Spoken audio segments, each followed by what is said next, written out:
to be successful at delivery work. Get the biggest Chanel back in the store if you want it. I gave them the drill, they sucked it up, I got them on it. I bought a new bag, I had the white, so I two-toned them. Taking these drugs, I'm gonna be your... If you are new here, my name is Keisha. Go by Keisha Shantae. Before I get into this video, make sure y'all like, comment, subscribe, share this video with somebody who you feel like might benefit from it. So, I've been doing delivery work since 2018. Full-time, 2019, and up until like last year when I ended up getting a job. Honestly, it was still kind of full-time because the job that I've been working is part-time. Was part-time. The one that I'm quitting next week. Yeah. But anyway, we're referring to food delivery apps, being a medical courier, whatever you do for delivery work from your car. So, I'm with food delivery apps. Now, you might be picking up groceries, you might be shopping for groceries, or you might be picking up food. Communication with your customer is so important. Y'all might look, some people might look at it as just doing food delivery, just doing DoorDash, but it's far greater than that. You'll make so many different connections, not only with customers, but restaurants too. Like, it all goes into one. So one of the things I'll say is, say you're doing a grocery order and you're having to go into the grocery store getting produce. Check that produce, because the same way you want somebody to check your produce when you're shopping for somebody, you will want you want to do the same thing for your customer, right? So don't just grab the first thing you see. Actually pay attention to it. And just pay attention to it. And if there's any substitutions that's needed, take a couple seconds and just ask the customer, like, hey, do you want me to sub this for this? And sometimes they might not respond right away, but what you can do is message the customer as soon as you figure out, like, hey, they don't have this, would you like this? Send them a picture of what is available and move on to the next item. Sometimes it'll take them a minute, so just go ahead and shop for the next item, so you're not standing around just waiting on this one item, unless it's the last item, of course. But just move on to the next one so you can get faster at it and you can do more orders in one. A lot of people are like, hey, I don't want to shop for groceries, but that's where the money has been for me right now.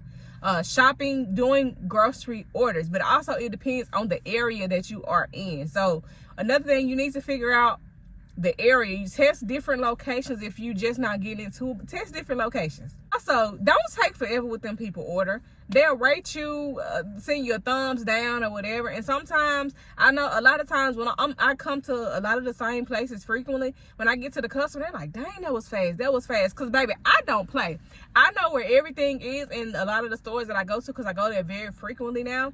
And also, if you're in the store a lot, then you kind of know, okay, I don't know what this is at, but I can kind of use common sense. Where would it typically be located? Okay, I don't know where the ketchup is, but look at, okay, it's a condiment. Look up at the side. Okay, condiments. Because a lot of times these apps do show you the aisle that it's on, but a lot of times it won't. And the times that it doesn't show you where the items are on the aisle, you want to scroll through the list first before you get there and try to get to the things closer, so you're not going back and forth in the store, like going from one side of the store to the other. Me personally, I start with produce, because that typically takes a little bit longer, because you having to wait. You having to weigh certain items, or you having to make sure the produce is fine. I start with the produce. I always start with my produce, and then I go to the next one. After produce, it's swift, quick. But when it comes down to regular food delivery, don't take forever with them people food. Grab their food and go do whatever it is you got to go. Because you don't want no cold food, and them people don't either. And if they didn't tip, don't complain about them not tipping. Just don't take the order. Also, when you're doing delivery apps, track your mileage. I talk about this so much. People are like, oh, I don't want to do this because of tax time. I don't want to do the DoorDash because you have to worry about taxes. But these are the same people who are wanting to be entrepreneurs and things like that. Baby, if you're worried about taxes or having to potentially owe, or potentially just any other scenarios, especially if you don't have any dependents to claim on your taxes, then maybe it ain't for you. I don't know. Me personally, I have not. I didn't file taxes this year yet, but I am. Oh, baby, what's the date? Okay, it's 4th. But you track your mileage. Therefore, when you do file for taxes, you can get tax write-offs on your mileage. So me, for example, I'm tracking my mileage right now on this Stride app, and yeah, I've only been signed on today for about 2 hours. But yeah, the app is called Stride, STRIDE. And it basically, you track your miles when you signed on. Another thing, let's talk about when it comes down to being a medical carrier, when it comes down to doing deliveries there.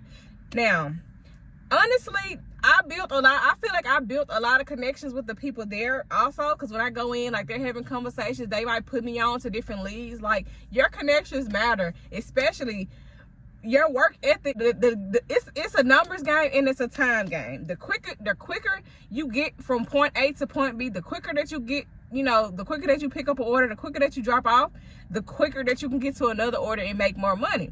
So you just sitting around taking your time. When they say time is money, time really is money in the delivery game. Time is money. You don't have time to just sit around and, oh, I just wait around, or I take my time. Oh, let me stop by and do this first. No, do everything you got to do before you start doing that work, so you can just be focused on work strictly, unless it's something that may pop up that's an emergency of something. But make sure. And also, a lot of times people ask me, oh, what type of insurance, or should I be insured? Yes, you do have to have insurance. However, I will say a lot of insurance companies will not insure you if you are driving for doing delivery for work in your car. But those that will, you have to have, I think it's like commercial or something. You have to ask certain insurances to call it different things. But I'm not gonna say I have it. I'm not gonna say I don't have it. I'm not gonna say I've always had it. But I do know that it costs extra for some insurance companies.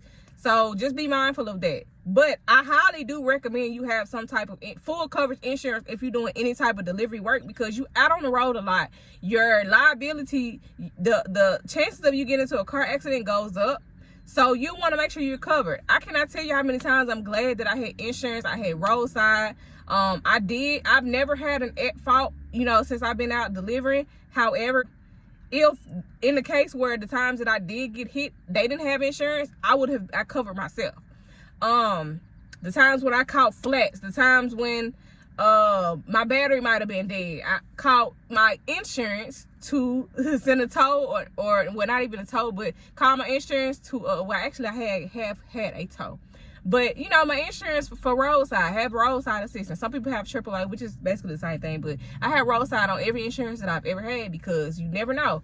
I went through so many tires. I've had busted tires. I've had flats. I've had a lot of that. But it's all a part of the game. It comes with it. So you can't be mad when there's stuff like that happen. You have to be prepared for it.